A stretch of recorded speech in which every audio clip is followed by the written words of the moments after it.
Welcome, welcome. Today is Thursday, October the 9th.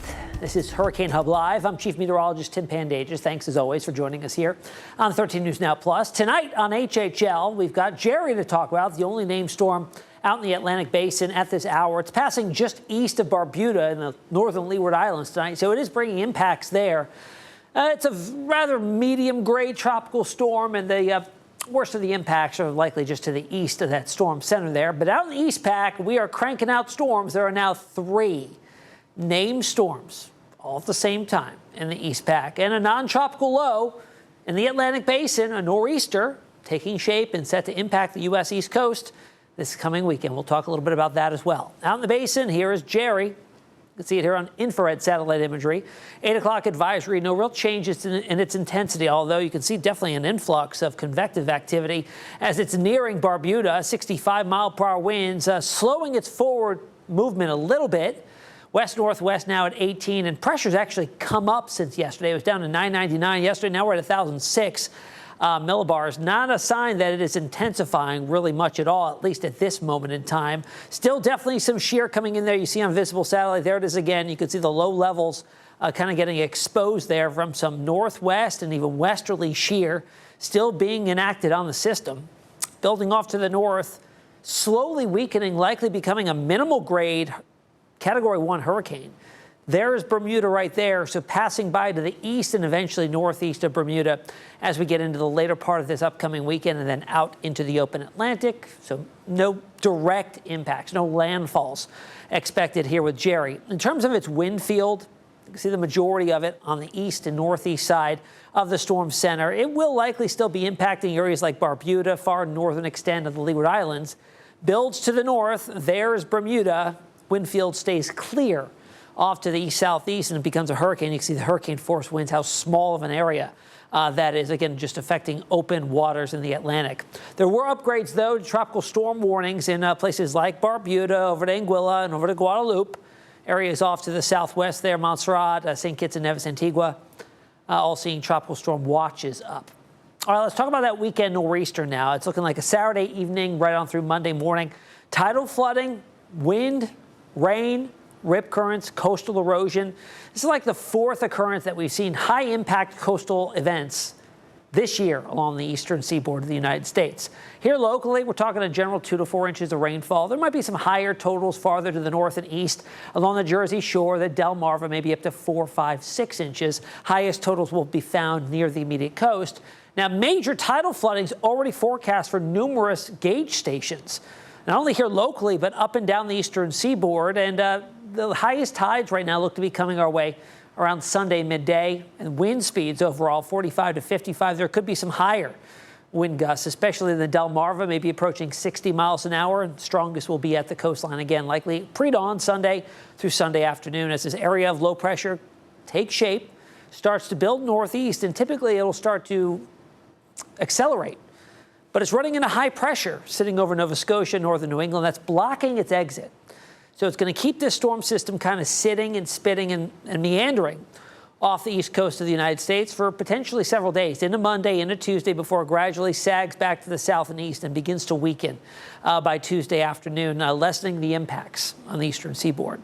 There's a look at the rain totals. Again, a good swath of 2 to 4 inches closer to the coast, maybe up to 4 to 6 in the eastern shore of Virginia, up into the Delmarva. Wind speeds here pretty much coming directly on shore. So Outer Banks getting hit by some enhanced coastal erosion, higher tides. Wind speeds do pick up by Saturday evening, potentially over 60 miles per hour, according to the GFS model here, by Saturday night. And then the wind spread north. You're looking between 30 and 50 mile per hour wind gusts from Virginia up into the eastern shore of Maryland, over into southern New Jersey as well. And then looking over 50 mile per hour wind gusts in southern New Jersey as we get into the early parts of next week. So a lot of wind, a lot of waves, and a lot of rain for coastal communities. It'll kick up some surf too. Some wave heights here coming up between 10 to 12 feet in some locations. And as it lifts off to the north, those could get even higher up in Long Island and the Jersey Shore. Now, rip current risk is pretty much extended all through the Carolinas, up through the middle Atlantic, and up into New England as well. Of course, it's not beach season anymore, but high risk for rip currents pretty much for the foreseeable future. Elsewhere in the Atlantic Basin, we've got what's left now, post-tropical octave Priscilla, and then newly formed Raymond here. That's likely going to strengthen a little bit more, up to a 50-mile-per-hour tropical storm from 45 now. And take a similar track to where Priscilla is, maybe just a little farther south, building over the Baja Sur of California and into interior portions of Mexico before falling apart. Here's what's left of Priscilla. 45-mile-per-hour winds becoming post-tropical and lifting to the north, spreading some pretty good tropical rains up in that direction. All right, we are now up to 17 named storms in the eastern Pacific, 9 hurricanes and 3 majors, compared to the 10 in the Atlantic, 4 hurricanes and 3 majors so far this season. And we've only got another 7 weeks of the season. It goes until the end of November. So coming up after a quick break, a look back at Hurricane Matthew. That anniversary is this year. We also have Hurricane Michael's anniversary tomorrow. And the answer to yesterday's tropical trivia. We'll see you in a couple minutes.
Welcome back to Hurricane Hub Live. Today marks the last day of direct impacts from Hurricane Matthew in 2016. According to NOAA, one of the most powerful storms of the year in 2016 in the Atlantic hurricane season then, Matthew reached Category 5 intensity with max sustained winds of 160 miles per hour. Now, about 20% of Haiti's population were affected by the storm, with over 175,000 people being displaced from their homes. Matthew claimed at least 546 lives and injured over 400 more people in Haiti. In the United States, flooding was the biggest issue. Matthew downgraded to a Category 3 storm as it battered Florida, killing 2 people. More than 140,000 households were without power there. This aerial view of the historic town of Princeville, North Carolina, during the aftermath of Hurricane Matthew, many areas across the state were still flooded several days later. Nearly 30 people died in the Carolinas. Now, flooding even got really bad in Virginia Beach. The city had to ask the public to conserve water due to heavy rainfall and power outages. Storm damage was affecting the system's ability to handle excessive wastewater. Now, take a look at this incredible drone footage in Norfolk. This is Monticello Avenue in the Ghent area, the same flood-prone area we still warn drivers about when current storms sweep through. This is just a few of the areas Hurricane Matthew impacted all the way back 9 years ago now in 2016. All right, folks, let's get to yesterday's tropical trivia question. I asked you, the first storm to be retired in the East Central Pacific was also a retired name in the Atlantic Basin. Name that storm. Was it John, Hazel, Patricia, or Otis? That storm name was Hazel. It was first retired in the Atlantic in 1954, the first year that storms were retired, and then retired in the Eastern Pacific 11 years later in 1965. All right, folks, that's the latest for Hurricane Hub Live tonight. A reminder, we are here 7 nights a week at 8 p.m. for the latest on the tropics. We'll see you back here tomorrow.